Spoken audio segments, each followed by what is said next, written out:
இந்த பையஸ்ட் பீஸோட நல்ல பக்கத்தை நீங்கள் ஆல்ரெடி நம்ம தைச்சி வச்சுருக்கோம் இல்லையா, ஜாயின் போட்டு பெரிய பீஸாக தைச்சி வச்சுருக்கோம். இந்த பையஸ்ட் பீஸை ப்ளவுஸோட நல்ல பக்கத்தில் ஃப்ரண்ட் பீஸுக்கு மேலே வைக்கிறோம். ஆல்ரெடி நம்ம மேலே மடித்து தைக்கிறதுக்காக ஒரு 1/2 இன்ச் விட்டுருக்கோம். அதே 1/2 இன்ச் அளவுக்கே நீங்கள் தைச்சிட்டே வரணும். எந்த இடத்துல உங்களுக்கு வளைவாக வருதோ ப்ளவுஸு, அந்த இடத்துல பையஸ்ட் பீஸை மட்டும்தான் நீங்கள் இந்த மாதிரி வளைச்சி வச்சு கொண்டு தைக்கணும்.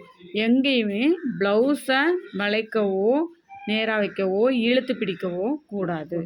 அப்படின்னா உங்களுக்கு நெக் பேட்டர்ன் கரெக்டாக இருக்காது.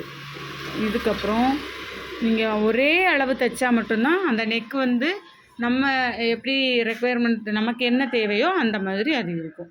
அந்த ரவுண்டு ரவுண்டோ யூ ஷேப்போ எனிதிங் அது கரெக்டாக இருக்கும். நீங்கள் எங்கே ஒரு 1/2 இன்ச்சு அப்புறம் கொஞ்சம் தூரம் தள்ளி ஒரு 1/4 இன்ச்சுக்கு மாறிட்டீங்க, இல்லை வளைச்சி தைச்சிட்டிங்க அப்படின்னா அந்த நெக் ப்ராப்பராக இருக்காது. ஓகேவா? இதில் என்ன டவுட் உங்களுக்கு? இதில் இப்போ நான் எடுத்துருக்கோம்ல, இந்த துணியை நம்ம கொஞ்சமாவாக்கும் மடித்து தைக்க சொல்லியிருக்கோம். நான் தெரியாமல் கேட்கேன், மறந்து போய் நான் இப்போ இந்த 2ஐயும் சேமாக வச்சு தைச்சிட்டேன்னு வைங்களேன். சேமானா இந்த எஜ்ஜும் வச்சு நம்ம